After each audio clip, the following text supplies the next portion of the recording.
Greetings, philosophers. Today we're stepping back into the ancient world to explore the aesthetics of Aristotle, one of the most towering figures in Western thought. Aristotle's ideas about beauty, art, and why we're drawn to certain things are surprisingly relatable. They're about the stuff we all experience. Why a sunset takes your breath away, why a great story sticks with you, or why a song can make you feel something deep in your bones. So today we're unpacking what Aristotle thought about the aesthetics that color our world. First off, let's set the scene. Aristotle was a Greek philosopher, born in 384 BCE, a student of Plato, and a guy who pretty much wrote the book, literally, on everything from biology to ethics to politics. His work on aesthetics, though, isn't just one neat book labeled Art for Dummies. It's scattered across his writings, especially in a text called the Poetics. Now, Aristotle wasn't sitting around pondering abstract musings. He was practical. He wanted to figure out why humans are obsessed with art, poetry, theatre, music, and what makes it good. His aesthetics are less about why we think things are appealing and more about how art works on us, how it moves us, and what it's for. So, what's aesthetics? At its core, it's the study of beauty and taste, why we find some things pleasing and others, well, not so much. For Aristotle, aesthetics wasn't just about what looks nice, it was about how art reflects reality and stirs our emotions in a way that's meaningful. He thought art was a kind of imitation, what he called mimesis. Now that word might sound fancy, but it just means representing reality. A painting imitates a landscape, a play imitates human struggles, a song imitates the rhythm of life. But here's the kicker, Aristotle didn't think art was just copying reality like a photocopier. No, he thought good art takes reality and makes it better, clearer, more intense, more universal. Let's break that down. Imagine you're watching a movie about a family falling apart. The characters aren't real, but their pain feels real. Aristotle would say that's mimesis at work.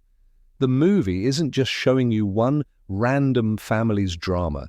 It's distilling something universal about love, loss, or conflict that you recognize in your own life.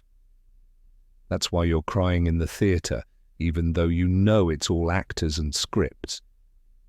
Art, for Aristotle, takes the messy, complicated stuff of life and gives it shape, makes it resonate. It's not about copying the world exactly, it's about capturing its essence. Now let's talk about one of Aristotle's big ideas in aesthetics, the idea of catharsis. And this is a word you've probably heard thrown around, especially if you've ever studied Shakespeare or watched a tearjerker. Catharsis is about emotional release. Aristotle thought that when you watch a great tragedy, say a play like Oedipus Rex, you're not just entertained, you're going through something. The story pulls you in, makes you feel pity for the characters and fear that their fate could be yours. And by the end, when the hero's world comes crashing down, you feel this weird mix of relief and clarity. It's like you've been through an emotional workout. That's catharsis, a purging of emotions that leaves you somehow refreshed. Why does this matter? Because Aristotle saw art as doing something for us psychologically. He thought tragedies, in particular, help us process big feelings, grief, fear, anger, in a safe way. You don't have to go through a real tragedy to feel those things. The play does it for you. It's like a pressure valve for the soul. And this isn't just about ancient Greek plays. Think about the last time you binged a show that wrecked you emotionally. You felt drained but also satisfied, right? That's Aristotle's catharsis at work, still relevant 2,400 years later. But Aristotle wasn't just about heavy stuff like tragedy. He also cared about what makes art good. He was super practical about this. In the Poetics, he lays out a kind of recipe for a great story, especially for tragedies, which were the blockbuster movies of his day. He said a good story needs a few key ingredients. First, it needs a solid plot, something with a beginning, middle, and end that feels connected, not random. The plot has to make sense, but it also has to surprise you. He loved a good plot twist, what he called a peripeteia, a sudden reversal of fortune. Think of that moment in a movie where the hero realizes they've been betrayed and everything flips upside down. That's peripeteia, and Aristotle thought it was gold for keeping an audience hooked. Another big thing for Aristotle was character. He said the characters in a story should be believable and consistent, but also a little larger than life. They should feel like real people, but their choices and actions should carry weight, like they're revealing something universal about being human. He also thought characters should have flaws, not because they're bad people, but because their mistakes drive the story. A perfect hero is boring. A flawed hero who makes a big mistake, like Oedipus ignoring all the warnings about his fate, that's gripping. Now let's zoom out a bit. Aristotle's aesthetics aren't just about stories or plays. They're about why humans need art in the first place. He thought art was essential because it helps us understand the world. Unlike his teacher Plato, who was a bit suspicious of art, Plato thought it could manipulate people or distract them from truth. Aristotle was all in on art's power. He thought it was a way to get at truths that aren't just facts, but emotional and moral truths. A painting or a poem can show you something about courage, love, or beauty that a textbook can't. Let's make this concrete. Think about a song that means something to you. Maybe it's a classic like Bohemian Rhapsody, or something personal, like a track you listen to during a tough time. That song isn't just notes and lyrics. It's doing something to you. It's making you feel seen, or it's helping you process something you can't quite put into words. Aristotle would say that's art doing its job, imitating life in a way that clarifies it, that makes you feel connected to something bigger. One thing I love about Aristotle is how he connects aesthetics to ethics. For him, beauty and goodness are linked.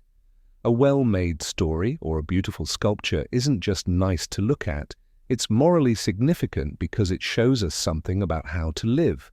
A tragedy, for example, might show us the consequences of pride or betrayal, not in a preachy way, but in a way that hits you in the gut. Art, for Aristotle, isn't just decoration, it's a guide to understanding what it means to be human. Now you might be thinking, okay, this is cool, but does it really apply to me in today's world? Absolutely. Aristotle's ideas are everywhere. When you stop to watch a perfectly edited video that makes you laugh or cry, that's mimesis. Someone's crafted a slice of life that resonates. When you feel that rush after a movie's big climax, that's catharsis. Even the way we judge what's good or bad on social media, whether it's a meme or a makeup tutorial, owes something to Aristotle's framework of what makes art effective. Let's talk about beauty for a second, because Aristotle had thoughts on that too. He didn't think beauty was just in the eye of the beholder, like we often say today. For him, beauty was about order, proportion, and harmony. A beautiful object, whether it's a statue, a building, or a poem, has a kind of balance that feels right. It's not chaotic or sloppy, it's crafted with purpose. That's why a well-made song or a stunning photograph can feel so satisfying. It's not just random, it's got that sense of rightness Aristotle was obsessed with. But here's where it gets interesting. Aristotle didn't think beauty was the same for everyone. He knew context matters. A war song might be beautiful in a certain setting, but it would be out of place at a wedding. He was practical like that. He thought art and beauty had to fit their purpose and audience. This is why his ideas still hold up.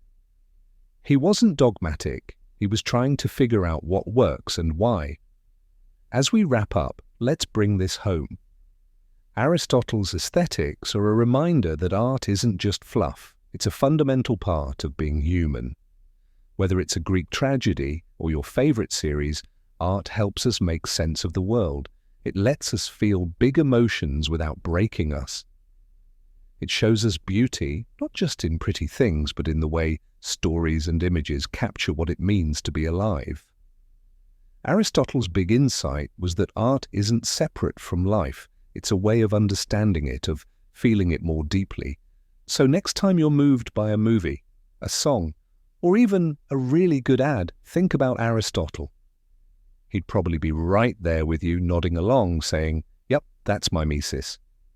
That's catharsis." His ideas are a guide to why we're drawn to art and why it matters. Thanks for joining me. Until next time, keep looking for the beauty in the world. It's there, and Aristotle would say it's worth finding.